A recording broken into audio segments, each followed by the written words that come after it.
So yes, we are reading The Enchanted April. It is about a couple of women who find themselves miserable from having done too much charity for the wrong reasons. One, because she does, she does everything for her husband, but she doesn't actually like her husband anymore. He drags her to fancy parties, and she's a piece of set dressing for his business and things like this that she doesn't particularly care for. Not that she doesn't love him, but she's not feeling extremely fulfilled in the marriage right now. The other lady who we have met is married to a guy who writes smut. He'd started doing this after they got married, and her conscience is constantly plagued by this fact. And that's why she's miserable. So she compensates by doing as much work for the church as possible in the hopes that God will smite this desire out of her husband and return him to the state he was before they got married. So we have one doing good work simply because she doesn't know what else to do, and the other is doing good work to try and get something. Both of which are terrible motivations and will make you miserable, as we discussed last week. Now, these two women have found an advertisement for an Italian castle to rent for the month of, yes, you guessed it, April. And they have written in to see the particulars about that and to see if they could perhaps actually take a holiday if they pooled their funds together. Both of them one of them feeling very guilty about even thinking about it, the other feeling very excited. That's where we pick up in chapter 3. So chapter 3 is this. The owner of the medieval castle was an Englishman, a Mr. Briggs, who was in London at the moment, and wrote that it had beds enough for 8 people, exclusive of servants, 3 sitting rooms, battlements, dungeons, and even electric light. The rent was £60 for the month. The servants' wages were extra, and he wanted references. He wanted assurances that the second half of his rent would be paid, the first half being paid in advance, and he wanted assurances from of respectability from a solicitor or a doctor or a clergyman. He was very polite in his letter, explaining that his desire for references was what was the usual and should be regarded as a mere formality. Mrs. Aburthnot and Mrs. Wilkins had not thought of references, and they had not dreamed a rent could be so high. This is before much of a modern inflation, I suppose, where £60 was quite a hefty fee. In their minds had floated sums like 3 guineas a week or less, seeing that the place was small and old. £60 for a single month, it staggered them. Before Mrs. Aburthnot's eyes rose up boots, endless vistas, all the stout boots that £60 would buy. And besides the rent, there would be the servants' wages, and the food, and the railway journeys out and home. While as for references, these did What did I just say? Well, as for references, these did indeed seem a stumbling block. It did seem impossible to give any without making their plan more public than they had intended. They had both, even Mrs. Aburthnot, lured for once away from perfect candor by the realization of the great saving of trouble and criticism an imperfect explanation would produce. They had both thought it would be a good plan to give out, each to her own circle, their circles being luckily distinct, that each was going to stay with a friend who had a house in Italy. It would be true as far as it went. Mrs. Wilkins asserted that it would be quite true, but Mrs. Aburthnot thought it wouldn't be quite. And it was the only way, Mrs. Wilkins said, to keep Mellersh even approximately quiet. To spend any of her money just on the mere getting to Italy would cause him indignation. What he would say if he knew she was renting part of a medieval castle on her own account? Well, Mrs. Wilkins preferred not to think. It would take him days to say it all, and this although it was her own money and not a penny of it had ever been his. "But I expect," she said, "your husband is just the same. I expect all husbands are alike in the long run." Mrs. Aburthnot said nothing, because her reason for not wanting Frederick to know was the exact opposite one. Frederick would only be too pleased for her to go. He would not mind it in the very least. Indeed, he would hail such a manifestation of self-indulgence and worldliness with an amusement that would hurt, and urge her to go and have a good time, and not to hurry home, with a crushing detachment. Far better, she thought, to be missed by Mellersh than to be sped by Frederick. To be missed, to be needed, from whatever motive, was, she thought, better than the complete loneliness of not being missed or needed at all. She therefore said nothing, and allowed Mrs. Wilkins to leap at her conclusions unchecked. But they did, both of them, for a whole day feel that the only thing to be done was to renounce the medieval castle. And it was in arriving at this bitter decision that they really realized how acute had been their longing for it. Then Mrs. Aburthnot, whose mind was trained in the finding of ways out of difficulties, found a way out of the reference difficulty. And simultaneously, Mrs. Wilkins had a vision revealing to her how to reduce the rent. Mrs. Aburthnot's plan was simple and completely successful. She took the whole of the rent in person to the owner, drawing it out of her savings bank. Again, she looked furtive and apologetic, as if the clerk must know that the money was wanted for purposes of self-indulgence. And, going up with the 6 10-pound notes in her handbag to the address near the Brompton Oratory where the owner lived, presented them to him, waiving her right to pay only half. When he saw her, and her parted hair and soft dark eyes and sober apparel, and heard her grave voice, he told her not to bother about writing round for those references. "It'll be all right," he said, scribbling a receipt for the rent. "Do sit down, won't you? Nasty day, isn't it? You'll find the old castle has lots of sunshine, whatever else it hasn't got. Is your husband going?" Mrs. Aburthnot, unused to anything but candor, looked troubled at this question, and began to murmur inarticulately. And the owner at once concluded that she was a widow, a war one, of course, for other widows were old, and that he had been a fool not to guess it. So this is roughly right after World War I assume? "Oh, I'm sorry," he said, turning red right up to his fair hair. "I didn't mean..." He ran his eye over the receipt he had written. "Yes, I think that's all right," he said, getting up and giving it to her. "Now," he added, taking the 6 notes she had held out and smiling, for Mrs. Aburthnot was agreeable to look at. "I'm richer, and you're happier. I've got money, and you've got San Salvatore. I wonder which is best." "I think you know," said Mrs. Aburthnot with her sweet smile. He laughed and opened the door for her. It was a pity the interview was over. He would have liked to ask her to lunch with him. She made him think of his mother, of his nurse, of all things kind and comforting, besides having the attraction of not being his mother or his nurse. Dude's got mommy issues. Oh, no. Oh, wait. Is he a love interest? Are we actually getting a romance in this romance novel? "I hope you like the old place," he said, holding her hand a minute at the door. The very feel of her hand, even through its glove, was reassuring.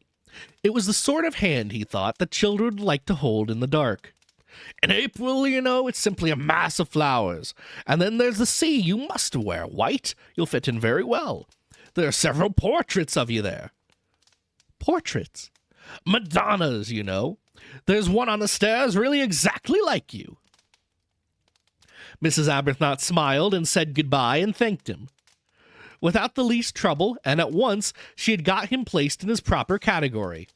He was an artist, and of an effervescent temperament. She shook hands and left, and he wished she hadn't. After she was gone, he supposed that he ought to have asked for those references, if only because she would think him so unbusinesslike not to, but he could as soon have insisted on references from a saint in a nimbus as from that grave, sweet lady, Rose Aburthnot. Her letter, making the appointment, lay on the table. It's a pretty name.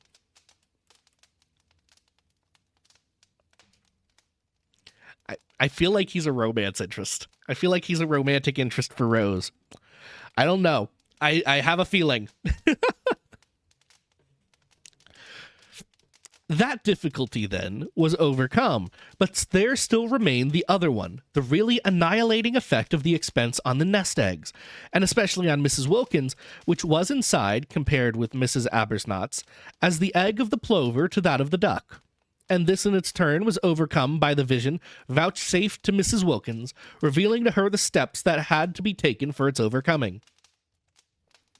Having got San Salvatore, is this a real castle? I don't know, I'm on ADHD brain today. Is this a real castle?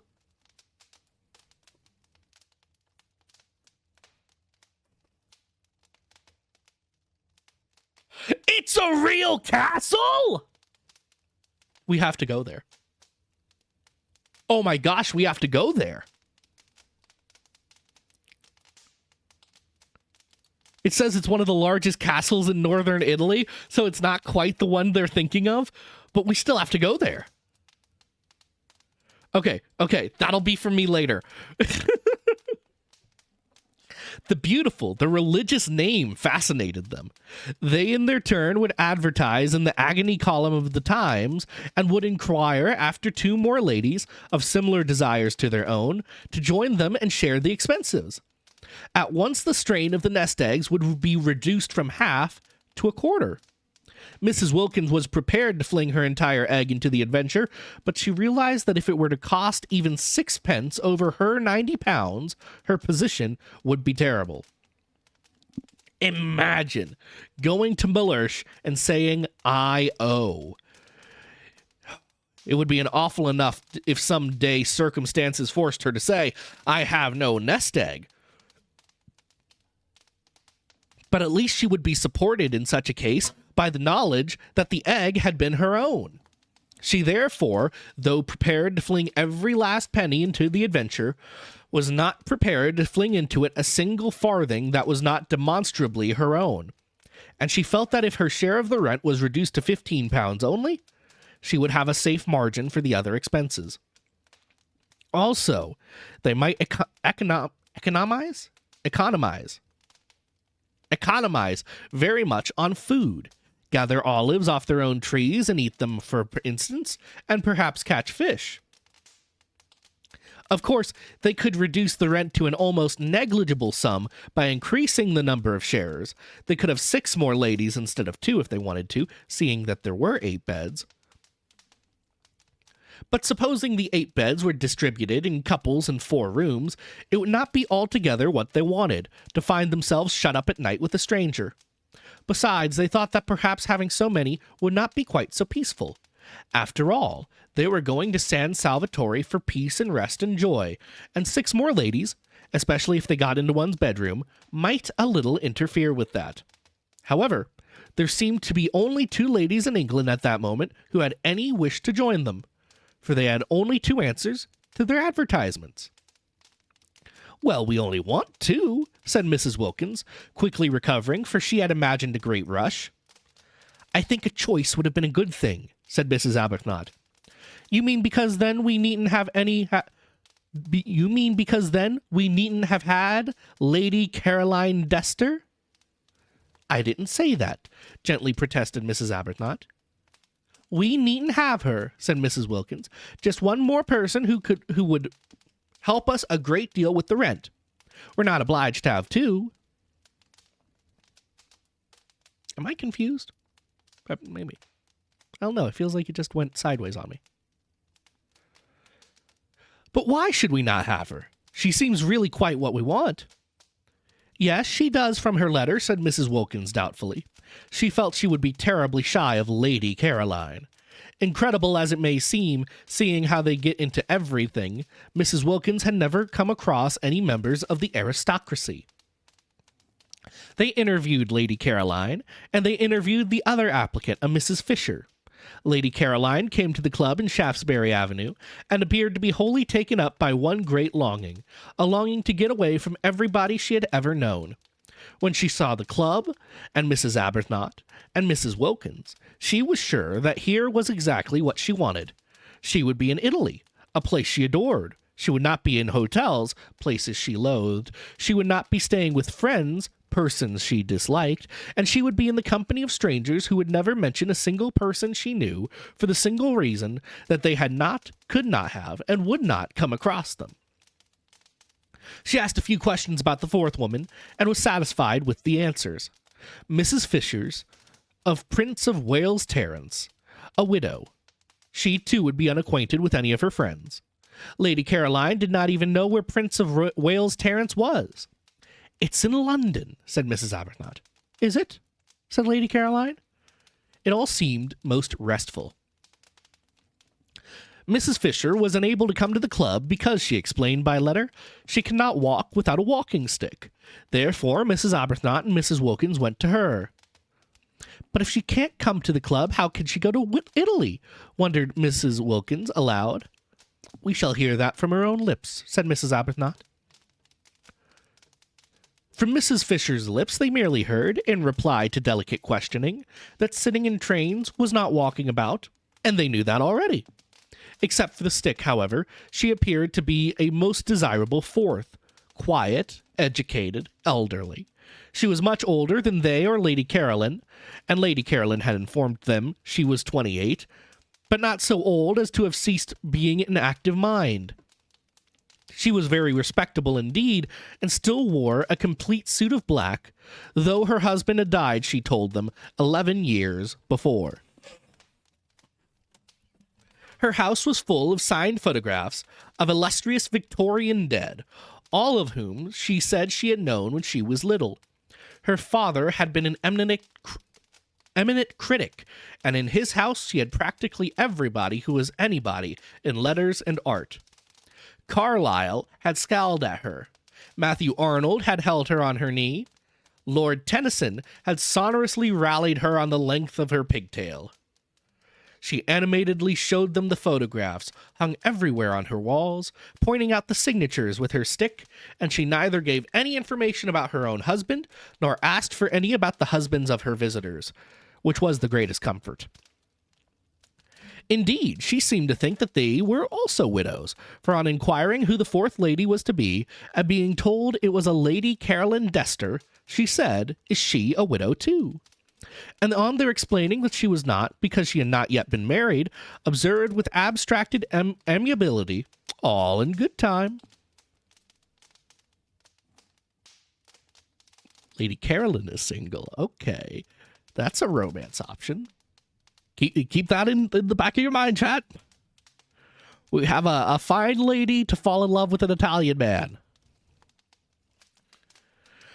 But Mrs. Fisher's very abstractedness, and she seemed to be absorbed chiefly in the interesting people she used to know and in their memorial photographs, and quite a good part of the interview was taken up by reminiscent anecdotes of Carlyle, Meredith, Matthew Arnold, and Lord Tennyson, and a host of others. Her very abstractiveness was a recommendation. She only asked, she said, to be allowed to sit quiet in the sun and remember. Well, that was all Mrs. Aburthnot and Mrs. Wilkins asked of their sharers. It was their idea of a perfect sharer that she would sit quiet in the sun and remember, rousing herself on Saturday evening sufficiently to pay her share. Mrs. Fisher was very fond, too, she said, of flowers, and once when she was spending a weekend with her father at Box Hill... "Well, who lived at Box Hill?" interrupted Mrs. Wilkins, who hung on the remembrances, intensely excited by meeting someone who had actually been familiar with all the really and truly and undoubtedly great, had actually seen them, heard them talking, touched them. Mrs. Fisher looked over at her, over the top of her glasses, in some surprise. Mrs. Wilkins, in her eagerness to tear the heart out quickly of Mrs. Fisher's remembrances, afraid that any moment Mrs. Aburthnot would take her away, and she wouldn't have heard half, had already interrupted several times with questions which appeared ignorant to Mrs. Fisher. "Meredith, of course," said Mrs. Fisher rather shortly. "I remember a particular weekend," she continued. "My father often took me, but I always remember this weekend particular." "Did you know Keats?" eagerly interrupted Mrs. Wilkins. Mrs. Fisher, after a pause, said with sub-acid reserve that she had been unacquainted with both Keats and Shakespeare.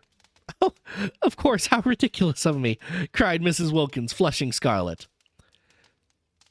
It's because," she floundered, "it's because the immortals somehow seem alive, don't they? As if they were here, going to walk into the room in another minute.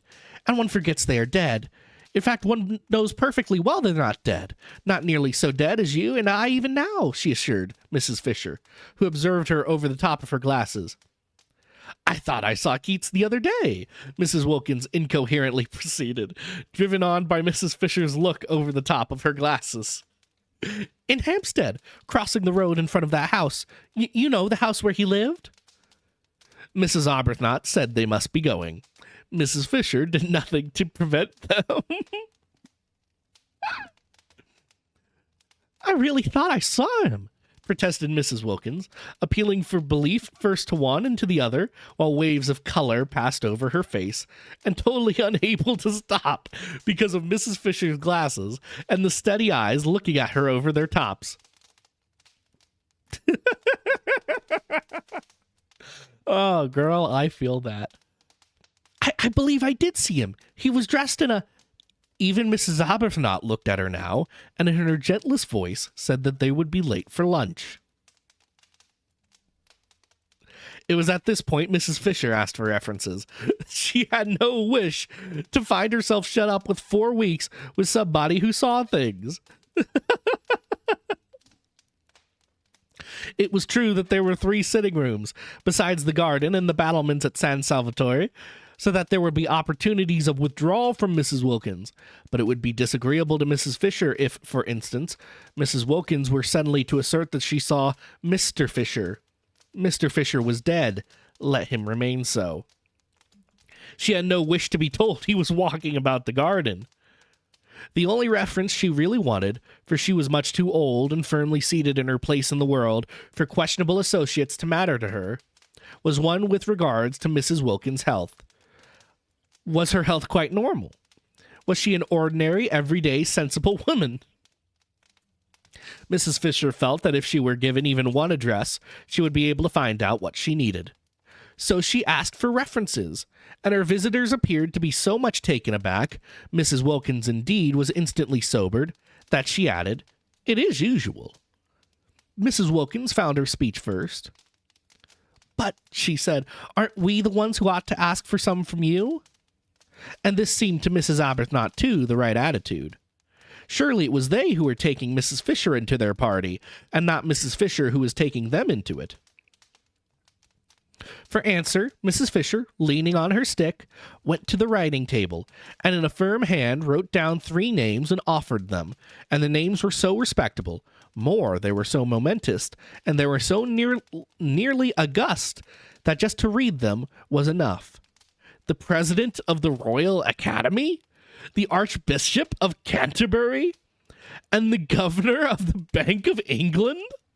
Who would dare disturb such personages in their meditations with inquiries as to whether a female friend of theirs was all she should be? "They have known me since I was little," said Mrs. Fisher. Everybody seemed to have known Mrs. Fisher since or when she was little. "I don't think references are nice things at all between... I don't think references are nice things at all between ordinary decent women," burst out Mrs. Wilkins, made courageous by being, as she felt, at bay. For she very well knew that the only reference she could give without getting into trouble was shorebread, and she had little confidence in that, as it would be entirely based on Malertia's fish.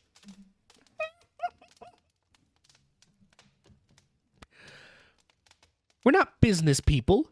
We needn't distrust each other." And Mrs. Aburthnot said, with a dignity that yet was sweet, I'm afraid references do bring an atmosphere into our holiday plan that isn't quite what we want. And I don't think we'll take yours up or give you any ourselves, so that I suppose you won't wish to join us. And she held out her hand in goodbye. Then Mrs. Fisher, her gaze diverted to Mrs. Aburthnot, who inspired trust and liking even in tube officials, felt that she would be idiotic to lose the opportunity of being in Italy in the particular conditions offered, and that she and this calm-browed woman between them would certainly be able to curb the other one when she had her attacks. So she said, taking Mrs. Aburthnot's offered hand, very well, I waive references. While she waived references, the two, as they walked to the station in Kensington Heights Street, could not help thinking that this way of putting it was lofty. Even Mrs. Aburthnot, spendthrift of excuses for lapses, thought Mrs. Fisher might have used other words. And Mrs. Wilkins, by the time she got to the station, and the walk and the struggle on the crowded pavement with other people's umbrellas had warmed her blood, actually suggested waiving Mrs. Fisher. If there is any waving to be done, do let us be the ones who wave, she said eagerly. But Mrs. Aburthnot, as usual, held on to Mrs. Wilkins, and presently, having cooled down in the train, Mrs. Wilkins announced that at San Salvatore, Mrs. Fisher would find her level. I see her finding her level there, she said, her eyes very bright. Whereupon Mrs. Aburthnot, sitting with their quiet hands folded, turned over in her mind how best she could help Mrs. Wilkins not to see quite so much. Or at least, if she must see, to see in silence. And that's the end of chapter 3. Delightful little chapter. Gathering the other cohorts.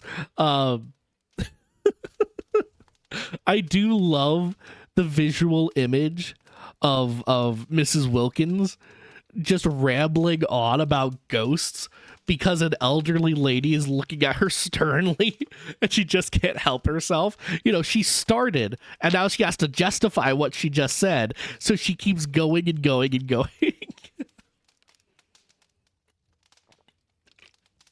That's a very, very enjoyable image. I do wonder if this landlord is going to come into effect again, or if it's just an aside. This author seems to love asides, particularly about characters we'll never see again. Gives them a little bit of a life, even if it's extraneous detail that we don't particularly need. I wonder if that's what she's doing there, or if she's foreshadowing to like the landlord showing up halfway through the month and hitting on Mrs. Aburthnot the whole time. We do have what was her name? I got so concerned with Mrs. Fisher I forgot her name. Lady Caroline? I believe it was Lady Caroline. I'm looking. I'm scrolling up. We spent so much time on Mrs. Fisher there. Yes, Lady Caroline. Or as we might call her, Sweet Caroline, bum, bum, bum. Now she's single, so that's interesting to me. That's interesting. So she could definitely fall in love with some Italian boy while they're there. Perhaps a servant. That could be delicious. So yeah, I like that chapter a lot. That was fun. You know, kind of just more window dressing, getting everyone set up, ready for the next event. And I believe we are ready for the next event. We're ready for chapter 4. Let me just mark it here.